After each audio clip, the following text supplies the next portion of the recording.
Hey, what's going on, guys? Welcome back. I'm Van, and we are all the LFR family. Thank y'all so much for clicking play. Hopefully, you click that like button as well. That is my only price of admission in my live streams, to simply hit the like button. And if you're feeling extra generous, just look at the share button below the video, copy the link, and share it on Facebook, LinkedIn, Reddit, X, and make sure you put it inside of the Facebook groups. All right, guys, I do realize that there's a whole lot going on in the world. I have been watching the DNC. Just trying to make sure that I stay informed and I continue to see the same theme. The reason why I was looking at it is because I wanted to have an objective outlook on things. I no longer get the same butterflies from watching Democratic events all day. So I was trying to watch it to get some sort of idea of what they were trying to sell to America. But I got exactly what I thought they was trying to sell me. They're trying to sell a brand new, shiny, beautiful Kamala. That's what they're trying to sell. They're not trying to sell the VP of the last 3.5 years. That's not what they're trying to sell at all. It seems to me like they are trying to distance themselves from the Biden administration, but who am I to say that? I'm just now learning this political thing. I was at a bar today with my good friend Bob today, Hood, and shout out to him, really good guy. And he was like, "Bro, you just started really getting into to politics in like the last 5 years," and that's true, man. That is true. My head was buried in the sand. I was not trying to pay attention to things. I mean, where we're from, Southeast DC, we vote blue no matter what. I'm talking about blue down the line, blue, blue, blue, blue, blue, blue, blue, blue, blue. And our favorite politician of all times, hands down, is Mayor Marion Barry from Washington D.C. So that's where we are right now. But as I told y'all before, after Obama's first term, I changed my political affiliation to Republican. I was pissed off. All right. And but I still voted blue since then. I voted for Obama twice. I even voted for Biden. I'm partially the reason why Biden is in office right now. But there's a whole lot going on. And I love the fact that they are allowing people that you guys probably don't agree with most times, like Chris Cuomo, to get on the microphone and speak the truth. All he's simply saying is follow the money. I have a couple of videos I want to play for you guys, and communicate with you about. One of which is Vivek Ramaswamy running up on Van Jones. I thought that was extremely classy of Vivek, because Van Jones said some irresponsible things on air before, and Vivek felt like him and his family's life were at jeopardy, and he wanted Van Jones to apologize to his wife. Period. That's called standing on business. So shout out to Vivek Ramaswamy for doing that. He did it in a very classical way. I'm going to play that for you guys. Shout out to Benny Johnson for getting the footage. I don't know how in the hell he planned on. I mean, he ended up getting that footage, but he got some great footage. And then there's a supporting video of Van Jones before then, where he's talking about the main priority of the left is to make sure that the majority, which is white man, know what it feel like to be the minority in this country and also like it. So he said that as well. Y'all make sure y'all hit the like button for me. That would be absolutely phenomenal. And share this bad boy if you get an opportunity. That would be awesome as well. This Chris Cuomo joint right here, following the money. I want to play this for you all. I'm sure you guys have seen it before, but I haven't shared it with you all because I haven't been live for the last couple of days. All right, let's go. A big theme here at the DNC is that they're going to go after corporate gouging, and they're going to go after corporations, whether it's in taxes, largesse, loopholes. The RNC, we heard the same thing. They're going after the elites, the two sets of rules. Let me reveal a reality to you that has to be spoken to here, okay? These are the soldiers. These are the men and the women that go back to their constituencies and their communities, and they fight. They take time from their jobs. They take time from their families. Republicans and Democrats alike, that's what they do. They need to charge these people up. They need to be able to get them on board. But there's another reality that is literally looking down on them. Greg, look at the ring of sweets. Okay. I hear you guys saying that the volume need to be turned up a bit. Hold on one second. Let me see. Let me see about this. Hold on one second. Hold on. Let me turn this, get this volume where it needs to be. Audio. All right. Got my microphone up as loud as possible. Got these speakers up. All right. All right. Hopefully this is better. If it's not, then I'll find another one. Okay? This is not unique to Democrats. There is a game of money. When people talk about uniparty, we are strangled by the money reality in our politics. Those suites start at 500 grand. You think there's like a teacher group up in there? You think it's like the Cub Scouts of Columbia County, South Carolina, that's up in those boxes? Some of them are lobbies and good things. The media boxes, you think they're free? Why do you think I'm on the floor? News Nation is not a broke company. Nexstar is a massive organization. We are corporate media. We don't have one of those boxes because that's the game. You pay to play. Those boxes are filled with the same people that they say they're going to regulate. They are literally looking down on the faithful and being told, yeah, we're going to break down on them. We're going to make them pay their share. They paid 500, 700, $1 million, $1.5 million to have those seats. Damn. They get hotel suites that are probably gifted to the party. And the same thing is true with the Republican side. And they're going to take them down. They're going to change how it is. They are looking down from on high at the people who make the difference in their communities. And that is the reality of politics. And I had my producer walk around and show you those suites. Now, they're not all the same. They're not all the same. But the reality is, in 2000, they spent $300 million on presidential campaigns. 24 years later, you know what they're expected to spend? $10 billion. Do you know how much money Harris has raised in the last couple of weeks? Hundreds of millions. And that's success. A lot of it's small donor, a lot of it isn't. The most dangerous money in politics is now legal money because of Citizens United. You've got to know this. The idea that they can fight against it is almost laughable. It's almost laughable. So look and listen when you are told these things. Because I don't care what they promise you. Not here tonight. This dude done pulled out receipts. He got real receipts out there. Look, the penthouse suite is $500K. The club level suite, $1 million to $1.5 million. Oh my God. Jesus, they are getting paid. The lower level suites, $2.5 million. The two lower level suites, that is crazy. What is that, like a lower level suite that's on the floor? $5 million. We got a super chat that just now came in. Thank you so much, Eric. Heffelfinger. It says 320,000 kids missing at the border, reported by the New York Post. The whole Biden admin should be under the prison. A whole lot of numbers are coming up, guys. I don't know if you guys seen the job reporting numbers that came through as well. I think they overshot their number, like 880,000 jobs or something like that, accidentally, allegedly. So all of these things are about to start coming up, but they've already started separating Kamala. I don't know if y'all seen the poll that I asked inside of the chat, but the poll simply says, is Kamala doing a good job separating herself from the Biden administration?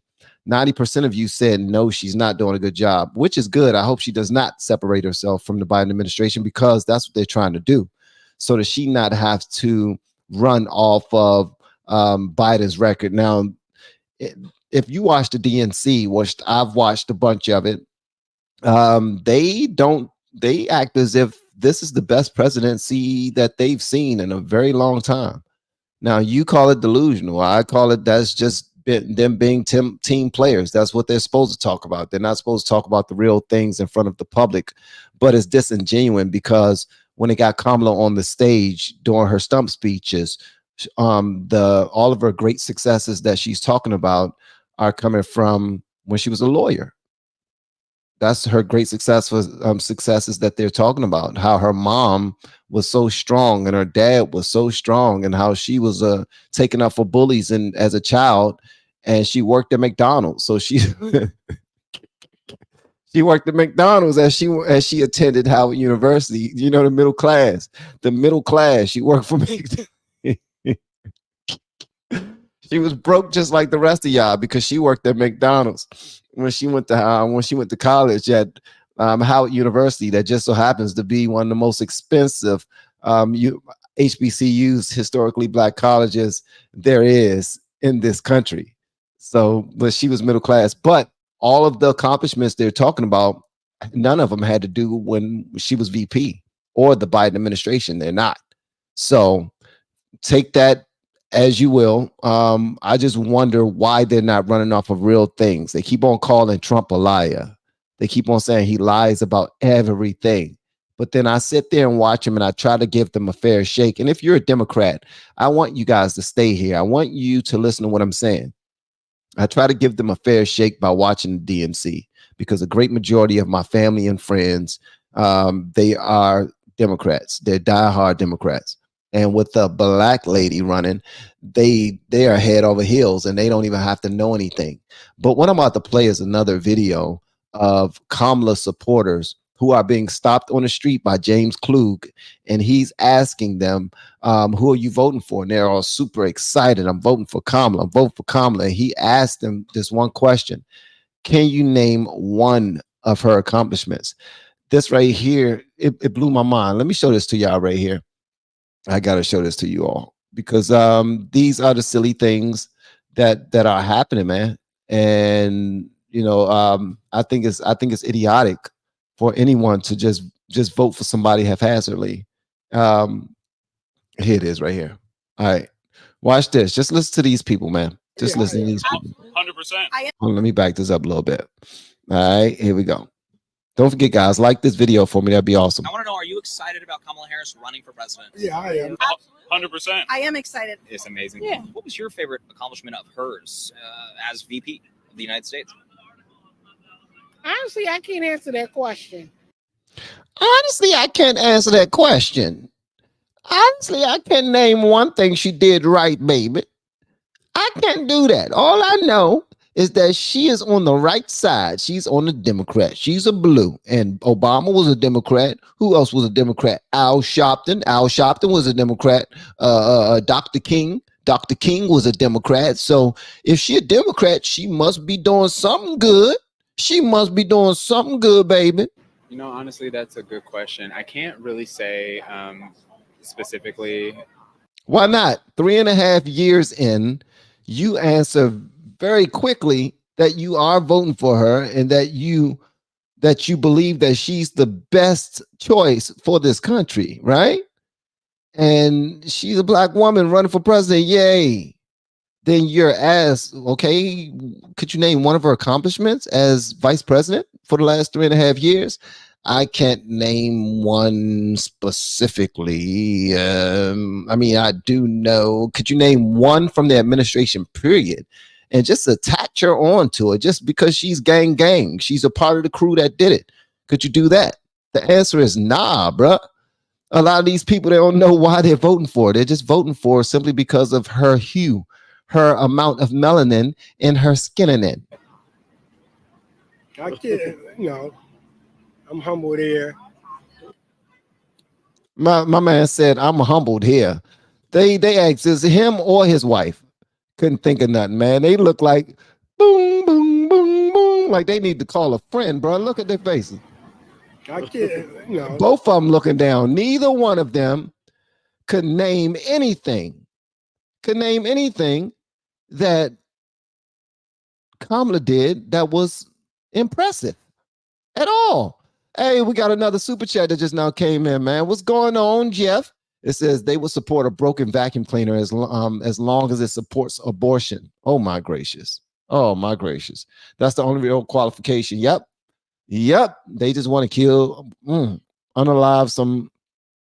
I'm not going to speak on that, but y'all already know what the word is. Thank you so much for the super chat, my man. Look at their faces, man. They can't even think of a reason.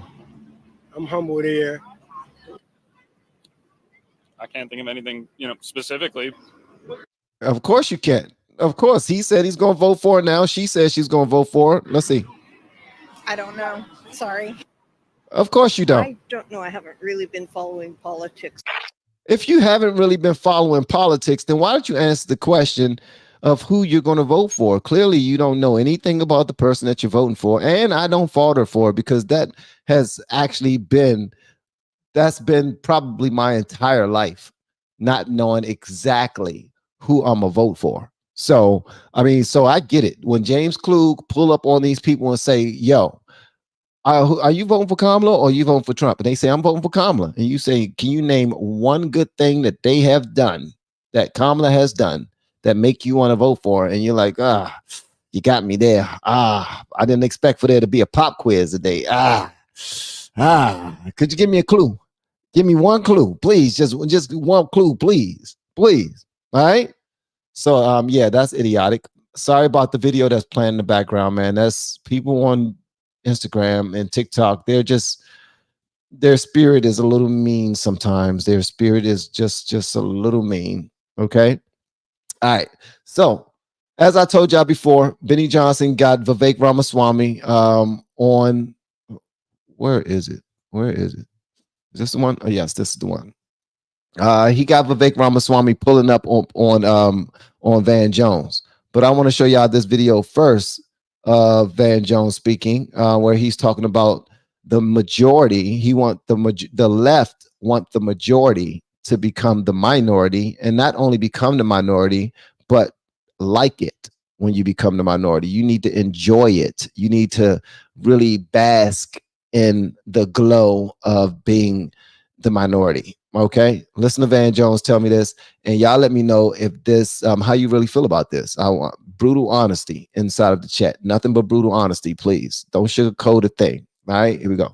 Asking the white majority to do something is difficult, and I think it'd be easier if we just acknowledge that it's difficult. No ethnic majority group in 10,000 years of human history that I can find ever went from being a majority to being a minority and liked it. And that's basically the request from the racial justice left. He's saying that's basically the request of the racial justice left. And he points to himself. That's the request. Is that we want the white majority to go from being a majority to being a minority and like it. We want the white man to go from being the majority to the minority, and not only that, but we want you to we want you to like it. Who came up with this, man? Like it seemed like we are on Saturday Night Live, man. Okay. Who's gonna like it? Oh my gracious, we got another super chat that just now came in. Welcome, my girl Heather, man. You are absolutely amazing. Heather, it reads, Kakala is never getting my vote. I'd vote for you though, Van. Much love. You will be, don't waste your vote for me. I will be horrible. I'll be a horrible president. I'm letting you know that right now. Thank you so much for the love, Heather. You are absolutely phenomenal. You already know it.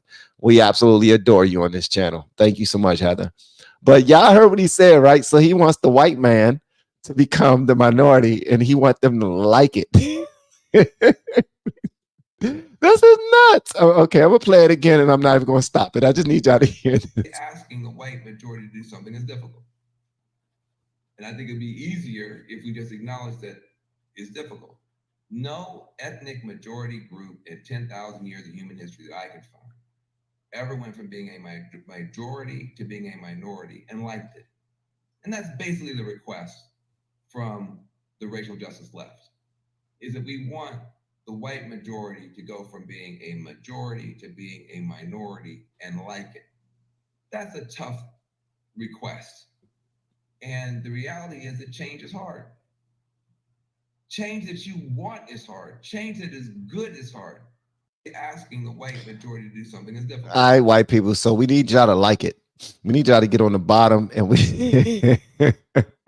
hey, white people, we need y'all to get on the bottom, and we need you to like it. You hear me?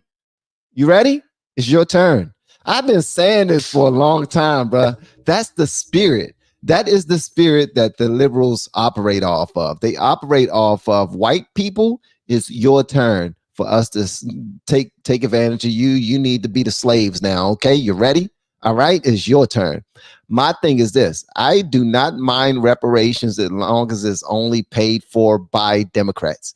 Democrats should pay the reparations. All right, white Democrats, since they want to play along and since they want to be all apologetic. Oh, we hurt you. I'm so sorry. We did this to you. We enslaved your people. We.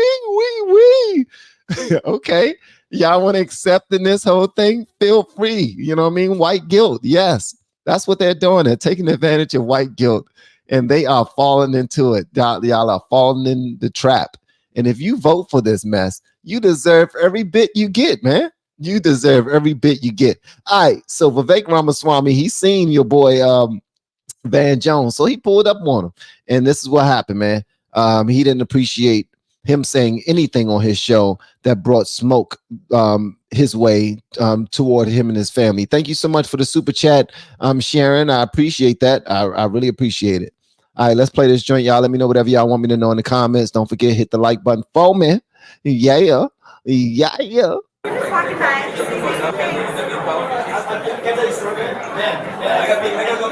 So we got death threats. We got death threats after the thing you said. So that's Van Jones for you. So on air, I actually don't swear. I did it very intentionally that one time, and I want you to just know about it because I think it's important. So you were on air and you said that he's like, he's a demagogue, he's dangerous, he's going to be out for 50 years, long after Donald Trump's gone. The first time in the campaign, we get a death threat of a man who wants to show up in New Hampshire. Thankfully, the police intervened, got it. The next day, back-to-back days. My wife's scared enough. The next day, we wake up.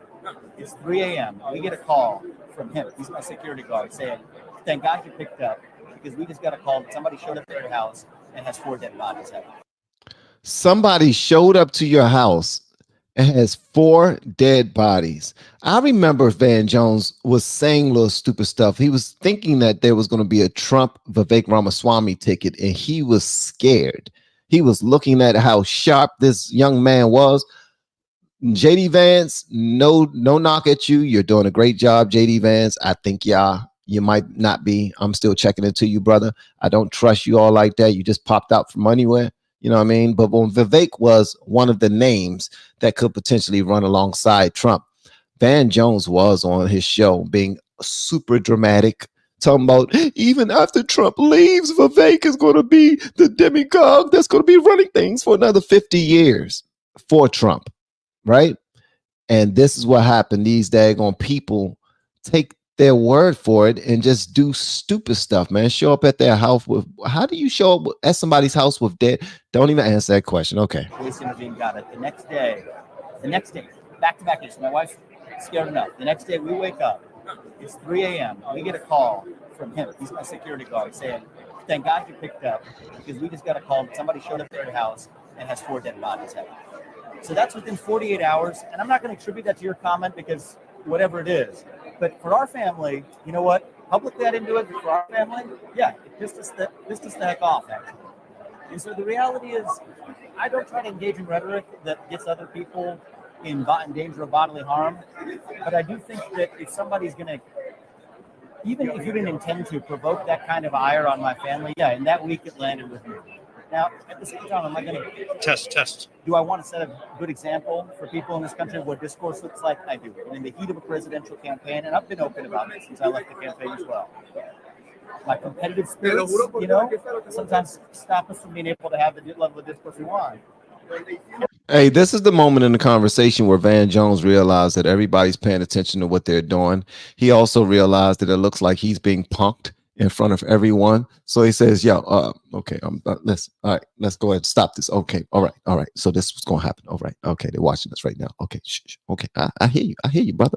Listen, I hear you, brother. Between me and you, I hear you. All right, so this is going to happen, right? I'm going to call you a little later.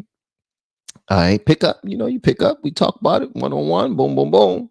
We handle it. I even talk to your wife. You put your wife on the phone. I apologize. Hey, Elizabeth.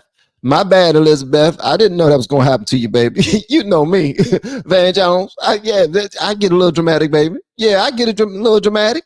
Yeah, I ain't mean nothing about that. Huh? Yeah. You too. All right. Yeah, I see y'all. Yeah, for real. Yeah, absolutely. I see y'all. Okay. All right. Okay. All right, Elizabeth. All right, baby. You take it easy, okay? I will tell her that I'll tell her what you said. Okay. All right. So I just now apologized to her. Is that all? So he realized right then and there that he was looking like the punk. There was a lot of cameras on him. And Vivek was using every single word in the depths of the dictionary. Let me tell you something, Vivek. If you got something to say, brother, just say what's on your damn mind. You're missing us with all these daggone highfalutin Harvard words you're using. You know what I mean? Tell him you disrespected my wife with that bull sugar honey iced tea, and I'm mad at you, baby. And I'm about to smack 4 teeth out your mouth if you don't apologize to my wife. Now say something. Say something. I take Muay Thai, huh? I take Muay Thai.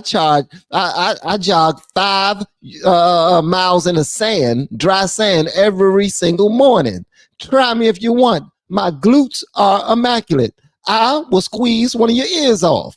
Not playing. Okay. Now go ahead and apologize to her in front of everybody.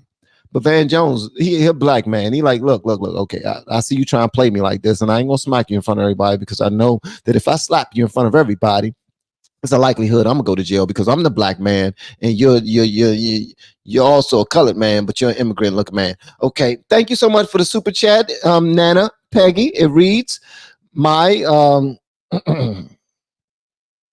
DGTR. Been in the Navy 16 years and is struggling financially the last 3 years. So I have to help her financially. It's disgusting. Okay, is that your daughter? Okay, my daughter. My daughter been in the Navy 16 years and is struggling financially for the last 3 years. So I have to help her financially. It's disgusting.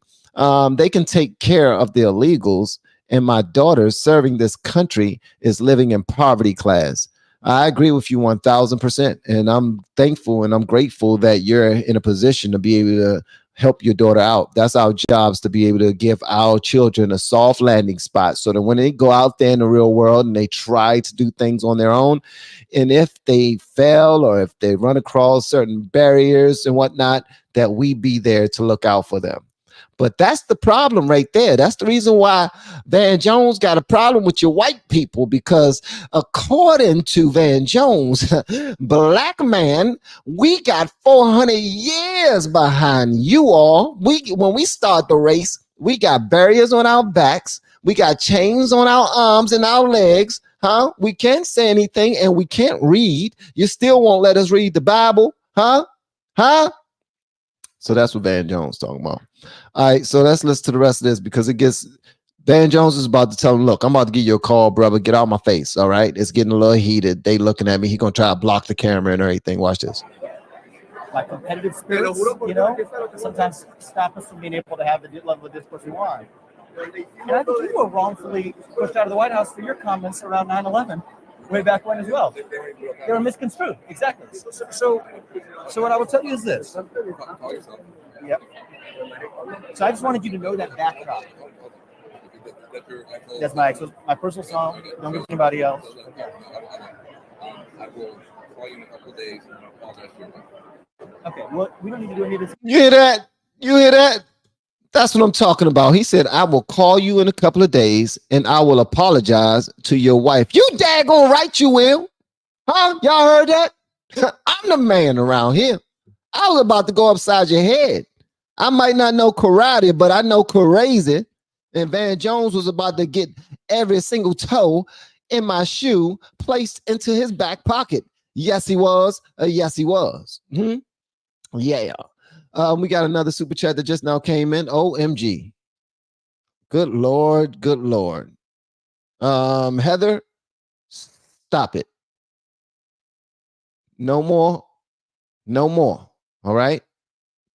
We love you over here, but no more super chats for you. No more super chats for you. Okay. It reads, not listening to the haters. I love you, Van. And yes, preacher voice is amazing.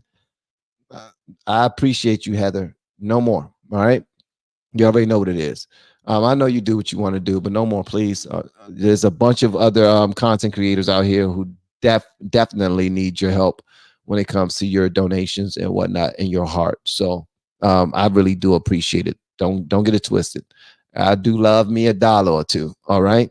But at the end of the day, I do know that there's a bunch of other people who can really use that. Yeah.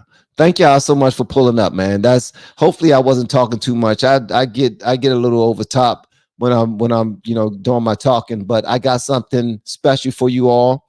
I ran across a video of this young lady who addresses the school board and she is on fire. And I wanted to share this with you all. You guys let me know whatever y'all want me to know about this right here. This lady goes off. I'm really confused over the last 5 years as to why we spend 45 minutes to an hour Thank you, of Heather. every public meeting talking about how great everyone is and how great everything is in the schools. And now I've figured it out.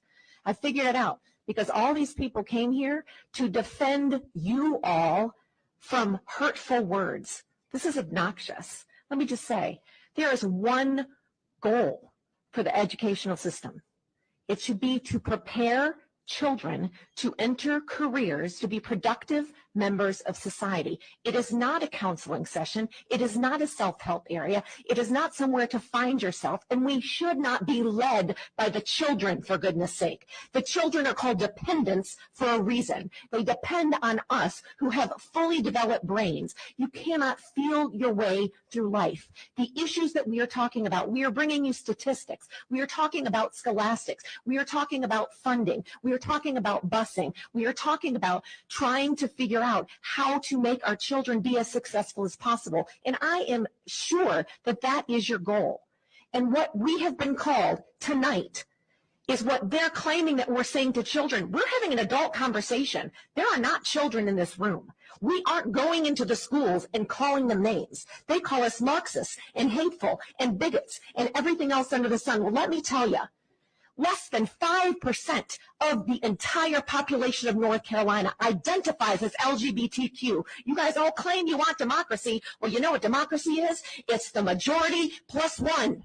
It's 50 plus one. You know what? More than 50% of the people in this state claim that they believe in God, Almighty God, who made us male and female, God who made marriage between a man and a woman, God who said that we must protect our children. The fact that we can stand up here and we know, we can brag about all of the wonderful graduations, but we know the statistics. 50% of children did not pass their end of grade test. What are we celebrating? We have children coming up here telling us how horrible the mental health crisis is. Why?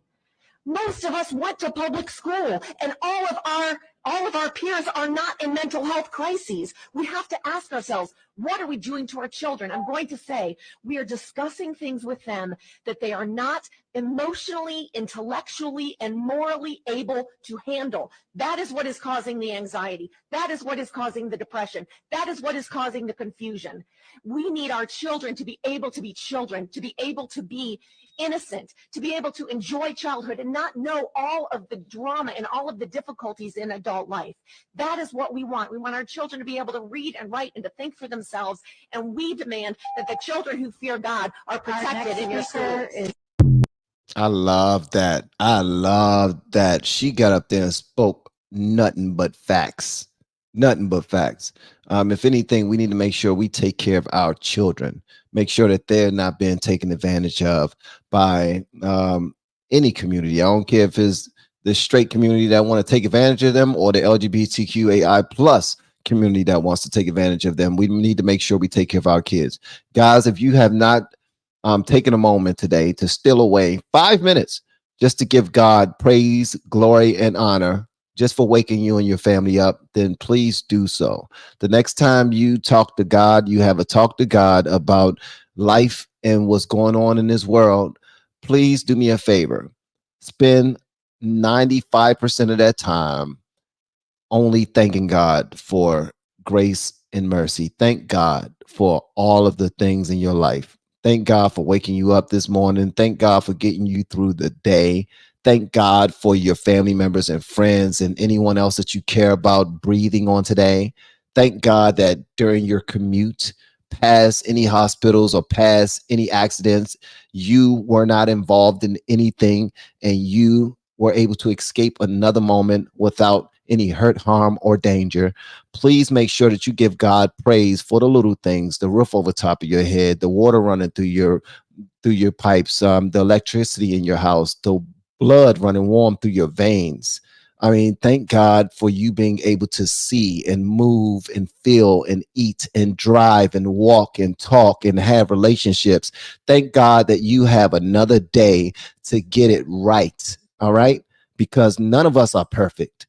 And every single day we wake up is an opportunity for us to get it right, make corrections, make connections, reach out to our loved ones and friends and family that we haven't heard from in a long time, and try to set things straight, or just thank God for them in the moments that we had in our life. Because just because we aren't friends with those people we were once friends with, or in connection with our relatives we've been in connection with before, don't mean that we need to bend over backwards and get into those toxic relationships. And we don't have to, because everyone has a season. Some of those people were in your life for a season because that's all they were blessed to experience with you. Same thing with them. But just thank God for them and for those moments, and just pray that they are still doing well. But when you sit in front of God, please thank God and try not to ask him for anything. Nothing. It's nothing but a thank fest. Thank you, thank you, thank you. That's it. All right? That's it. Because I know we have a whole lot to complain about, but we got a lot more to give God praise for. And if you think it's the opposite way around, then you're lying to yourself. Thank y'all for clicking play. Thank y'all for celebrating with me. And thank you for sharing the video that you did. I really appreciate it. Sorry for getting all into my Christian bag. I didn't mean to, but I'm about to go and drink me some water. I will see you guys later. And please make sure you're sharing all of this information with your friends and your relatives, because it's great that this conversation is being had, even if most of the people you're talking to think on the opposite side. They have different ideologies. So what? So what? You're doing your job by simply spreading your light. That's it. Continue to shine your light and be you and represent Christ everywhere you go. And things will have no choice but to get better. All right. Love y'all. I'll see y'all on the next live stream. Thanks again to all of you guys. Y'all are absolutely amazing. And I will see y'all on the next live stream.